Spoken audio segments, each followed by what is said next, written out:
Delimitation ప్రక్రియ అంత సాఫీగా సాగుతుంటే ఎందుకు బీజేపీ ఇంత రాద్ధాంతం చేస్తుందని చెప్పేసి కాంగ్రెస్ వాళ్ళు మాట్లాడిపోతున్నారు.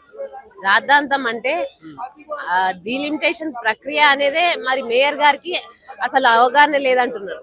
మరి అవగాహన లేనప్పుడు ఈ డీలిమిటేషన్ కార్యక్రమము సెకండ్ కి నోటిఫికేషన్ ఇచ్చి మరి 9th రోజే దాన్ని రిలీజ్ చేసిరు కదా నోటిఫికేషన్స్. సో మరి ఇదంతా ప్రాసెస్ అయినప్పుడు మీకు ఎట్లా అవగాహన ఉన్నదని మేము ప్రశ్నిస్తాం.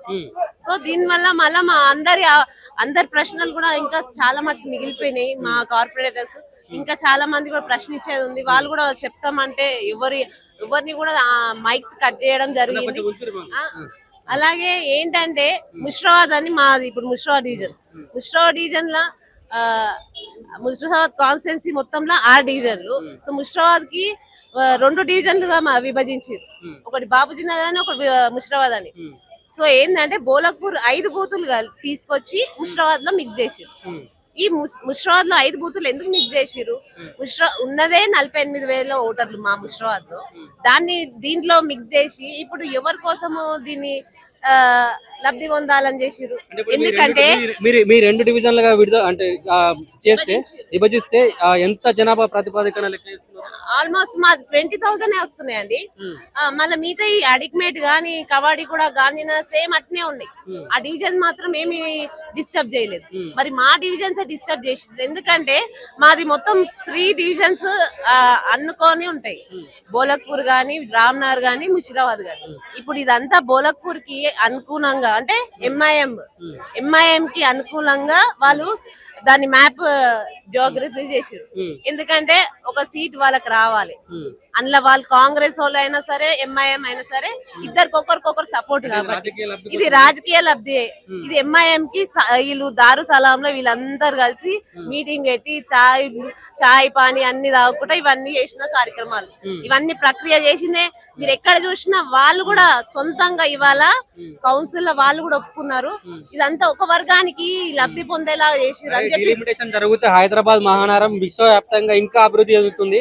దీన్ని ఓర్చుకోలేకనే బీజేపీ వాళ్ళు ఇట్లా చేస్తున్నారని చెప్పి విశ్వనగరం అని చెప్తున్నారు హైదరాబాద్. ఇప్పటికి ఇక్కడ ఇన్ఫ్రాస్ట్రక్చర్ ఎట్లుందండి? ఇక్కడ ఒక చిన్న మ్యాన్ హోల్ ఖరాబ్ అయిందంటే దీనికోసం ఎన్నో చుట్లు తిరగాల్సి వస్తుంది. చిన్న డ్రైనేజ్ సిస్టమ్ కోసం నిధులు లేవని చెప్పిరు. మరి ఇప్పుడు 300 వార్డు చేసిరు. ఎట్లా చేస్తారు?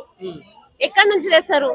ట్యాక్సులు పెంచుతారు, మొక్కు పిండి అన్ని వసూలు చేస్తారు. అన్ని వసూలు చేసి ఇప్పుడు ఇంతమంది ఇప్పుడు వాళ్ళ అమాయక ప్రజలు చుట్టుపక్కల ఉన్న గ్రామాల ప్రజలందరూ అమాయకులు. వాళ్ళని అందరినీ ఇప్పుడు ఇంట్లో కలిపి మన కష్టాలే సరిపోతలేమంటే వాళ్ళని కూడా ఈ కష్టాలలో నొక్కుతారు. అది నెక్స్ట్ జిహెచ్ఎంసీ ఎలక్షన్స్ ఉన్నాయి. దీన్ని బేస్ చేసుకొని ఇదంతా చేస్తున్నారా? అంతే కదా, జిహెచ్ఎంసీ ఎలక్షన్స్ కోసమే ఇవన్నీ. ఇప్పుడు ఈ వార్డ్స్ అన్ని పెంచుతున్నారు కానీ ఇవన్నీ కూడా ప్రక్రియ కరెక్ట్ గా ప్రాసెస్ గా నడిస్తే అది సక్సెస్ఫుల్ గా అవుతుంది. కానీ ఎవరి ఒపీనియన్ లేదు. మేయర్ గారు కూడా చెప్తున్నారు మా కూడా తెలియదు. డీలిమిటేషన్ ప్రక్రియ కూడా తెలియకుండానే జరిగిపోయిందని చెప్తున్నారు. అంటే వాళ్ళకు కూడా తెలియకపోతే గవర్నమెంట్ ఎట్లా రోల్ చేస్తుందని నేను అడుగుతున్నాను. అంటే చర్చలలో ఏం జరిగింది అసలు? ఏం చెప్తున్నారు లాస్ట్ గా? ఏం లేదు, మొత్తం కమిషనర్ గారు ఇక మొత్తం ఏదైతే ప్రక్రియ విడుదల చేసిరో రూట్ మ్యాప్ అవంతా అట్నే వేస్తామని చెప్పారు. కానీ చాలా కూడా డిఫాల్ట్ ఉంది. ఇప్పుడు నేను వేసే ఓటు కూడా నా ఏరియా, ఇప్పుడు నేను ఎక్కడన్నా నిలబడదామన్నా అక్కడ ఓటింగ్ లేకుండా అయిపోయింది. ఇప్పుడు నేనున్న ఇల్లు, నేనున్న ఓటింగ్ బూత్ కూడా నాకు డివైడ్ అయిపోతుంది ఇప్పుడు. సో ఇవన్నీ కూడా రాంగ్ ప్రాసెస్ అవుతాయి. ఏది చేసినా గానీ రూట్ మ్యాప్ త్రూగా చేయాలి. ఎందుకంటే ప్రక్రియ ప్రకారం చేస్తేనే అది సక్సెస్ఫుల్ అవుతుంది. లేకపోతే పబ్లిక్ ని చాలా ఇబ్బంది పెట్టడం జరుగుతుంది.